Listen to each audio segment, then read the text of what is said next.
Hello everyone. My name is Renan Idamalan and this is OA1A, and I am the first reporter of this topic, the Chapter 11 HRM Equity and Diversity. What is equity and diversity? The diversity, equity, and inclusion DE and I function deals with the qualities, experiences, and work styles that make individuals unique: age, race, religion, disabilities, ethnicity, as well as how organizations can le- leverage those qualities in support of business objectives. HRM quality and diversity. There are many areas of people management where intentional and unintentional discrimination can occur, as discussed in Chapter 6.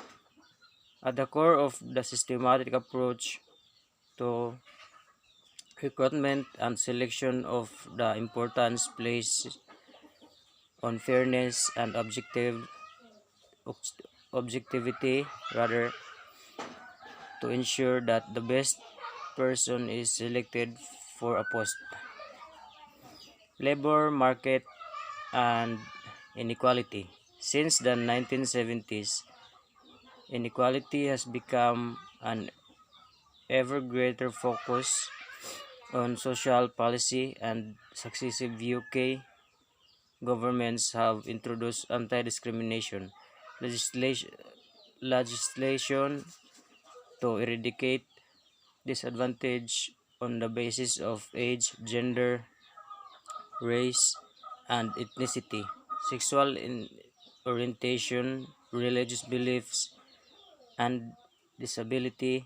However, despite the wide-ranging nature of the legislation, research continues to reveal evidence of significant labor market inquiry in inequality.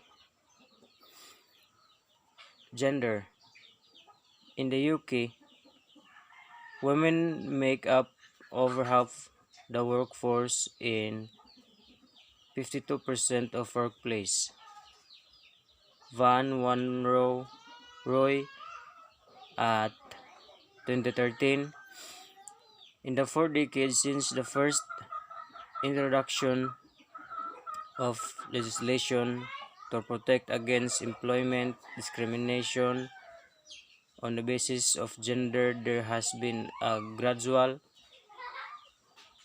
albeit painfully slow, century for women and democracy, 2013.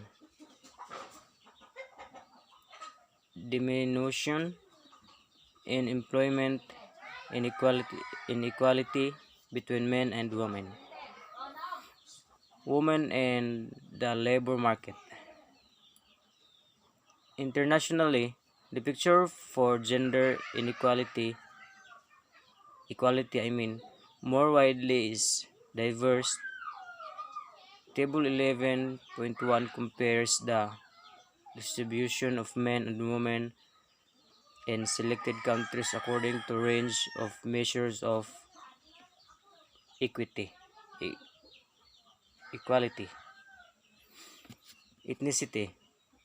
Patterns of inequality according to ethnicity are more complex, reflecting the different experiences of diverse ethnic groups, but suggest for certain groups display significantly unequal employment outcomes.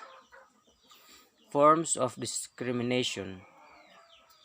Before discussing explanations for discrimination and subsequently how firms can manage employee diversity, it is important to consider how discrimination can manifest itself in the workplace.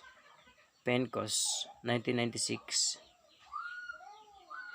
identifies three levels of discrimination. The first is individual discrimination, and the second is institutional discrimination, and third, structural discrimination. The first is individual discrimination. Refers to the behavior of individual members of one race, ethnic, gender group that is intended to have a differential and or harmful effect on the members of another race, ethnic, gender group. And the second one is institutional discrimination. Refers to the policies of the dominant race, ethnic, gender, institutions, and the behavior of individuals who control this institution and implement policies that are intended to have a differential and or harmful effect on the monetary race, ethnic, gender group. And the last one is structural discrimination.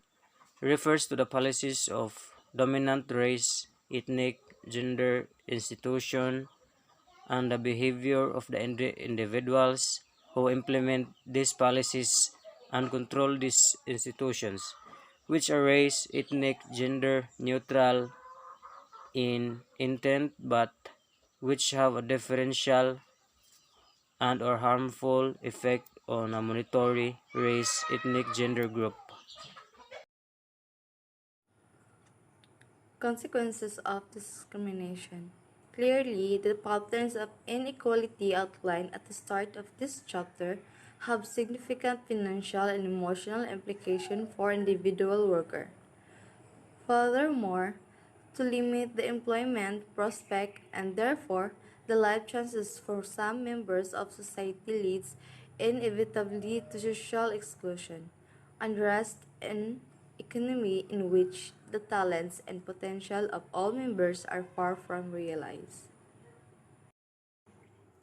The equal opportunities approach, reflecting the dominant legal and political perspective adopted in the UK, the most pervasive approach to ensuring workplace equality is a liberal equal opportunities approach. Again, the emphasis under such an approach is on creating a level playing field by emphasizing sameness between diverse social groups. In other words, EO advocates treating people as if the differences between them do not exist. Criticism of EO liberal approach. The liberal approach to equal opportunities has been criticized for a number of reasons. Most importantly, due to the emphasis on neutral and consistency of treatment. EU tends to lead to a managerial focus on procedural justice in ensuring that evidence of fair treatment can be provided if an employer is accused of unfair discrimination. EU is therefore felt to be inadequate in changing underlying attitude and in eradicating the continued effects of historical disadvantage. Managing diversity. The notion of managing diversity emerged in the 1990s partly as a response to the perceived feeling of the EO approach. As opposed to focusing on sameness, managing diversity is focused on creating a working culture that seeks respect, values, and harnesses difference. It is underpinned by the view that the differences between people should be valued and can represent a source of competitive advantage. The business benefits of diversity management.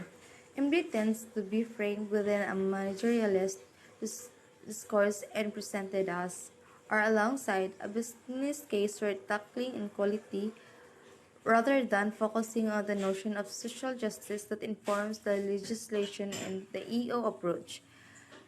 The rationale for adopting a more strategic MD approach often focuses on its benefits to organizational performance.